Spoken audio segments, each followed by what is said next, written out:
Christmas sa bangga ako ng motor. Eh? Balian pa ako. Kasama ko yung anak ko. Inuman kami. Kwentuhan tungkol sa junk shop. Tapos, nalasing siya. Hinatid ko sa kanto.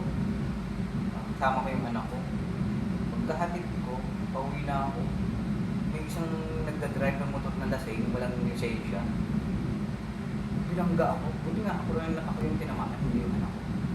Baliw pa ako, may yung hita, yung legs, tawag timur. Walay talaga. Kaya Pasko, nasa East Avenue ako. Tapos tinitinong ko yung paa ko, pagka ginagalaw ko yung paa ko, ginagalong ko. Yung tuhod, naiiwan. Alam mo yung ginagalaw-galaw ko yun. Parang ka kukuya-kuya-kuy ka. Tapos yung tuhod mo hindi gumagalaw. Yung legs mo lang yung gumagalaw-galaw. Pero hindi ko siya maramdaman kasi nga lasing din ako. Sabi ko, Lord, pilay na ako. Hindi na ako gagaling. Ganito. Hindi na ako pwede mag-comedy. Kaya kahit corny yung joke ko, magtatawa na nila ako. Tapos pilay na ako. Awa na lang. Awa na lang. Tapos doon rin nawala yung pagsisigarilyo ko.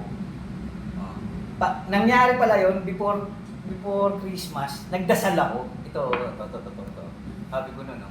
Kasi ayoko na mag-yosi, pero ang tagal kong high school pa kasi ako nagsisigarilyo na ako eh. Philips sigarilyo ko. Nagdasal ako. Lord, sana matanggal na yung pag-yosi ko. Kahit anong paraan. Tapos siguro mga 1 week, nabangga nga ako. Pinilaya ka muna. O pinilayan ako. Kasi, lungkot na lungkot ako.